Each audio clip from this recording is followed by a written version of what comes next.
joyful record of ideas and images that inspire me artistically, things that make a creative impact on me.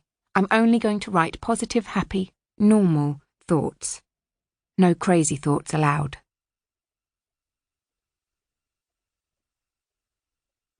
Part 1. He that has eyes to see and ears to hear may convince himself that no mortal can keep a secret. If his lips are silent, he chatters with his fingertips. Betrayal oozes out of him at every pore. Sigmund Freud, Introductory Lectures on Psychoanalysis. Chapter 1. Alicia Berenson was 33 years old when she killed her husband. They had been married for 7 years. They were both artists. Alicia was a painter and Gabriel was a well-known fashion photographer. He had a distinctive style, shooting semi-starved, semi-naked women at strange, unflattering angles. Since his death, the price of his photographs has increased astronomically. I find his stuff rather slick and shallow, to be honest. It has none of the visceral quality of Alicia's best work. Of course, I don't know enough about art to say whether Alicia Berenson will stand the test of time as a painter. Her talent would always be overshadowed by her notoriety, so it's hard to be objective. And you might well accuse me of being biased.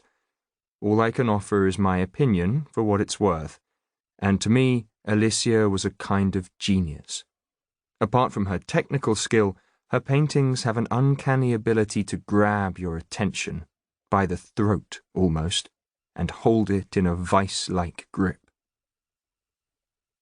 Gabriel Berenson was murdered 6 years ago. He was 44 years old. He was killed on the 25th of August. It was an unusually hot summer, you may remember, with some of the highest temperatures ever recorded. The day he died was the hottest of the year. On the last day of his life, Gabriel rose early. A car collected him at 5:15 a.m. from the house he shared with Alicia in northwest London, on the edge of Hampstead Heath, and he was driven to a shoot in Shoreditch.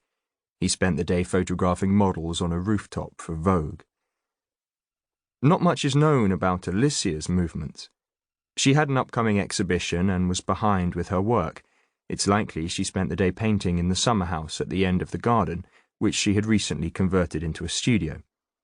In the end, Gabriel's shoot ran late and he wasn't driven home until 11 p.m. Half an hour later, their neighbour, Barbie Hellman, heard several gunshots. Barbie phoned the police and a car was dispatched from the station on Haverstock Hill at 11:35 p.m. It arrived at the Berensons' house in just under 3 minutes. The front door was open. The house was in pitch-black darkness. None of the light switches worked. The officers made their way along the hallway and into the living room. They shone torches around the room, illuminating it in intermittent beams of light. Alicia was discovered standing by the fireplace. Her white dress glowed ghost-like in the torchlight. Alicia seemed oblivious to the presence of the police. She was immobilized, frozen, a statue carved from ice, with a strange, frightened look on her face, as if confronting some unseen terror. A gun was on the floor. Next to it, in the shadows, Gabriel was seated, motionless, bound to a chair with wire wrapped around his ankles and wrists. At first, the officers thought he was alive. His head was lolling slightly to one side, as if he were unconscious. Then a beam of light revealed Gabriel had been shot several times in the face. His handsome features were gone forever, leaving a charred, blackened, bloody mess. The wall behind him was sprayed with fragments of skull, brains, hair, and blood. Blood was everywhere, splashed on the walls, running in dark rivulets along the floor, along the grain of the wooden floorboards. The officers assumed it was Gabriel's blood, but there was too much of it. And then something glinted in the torchlight.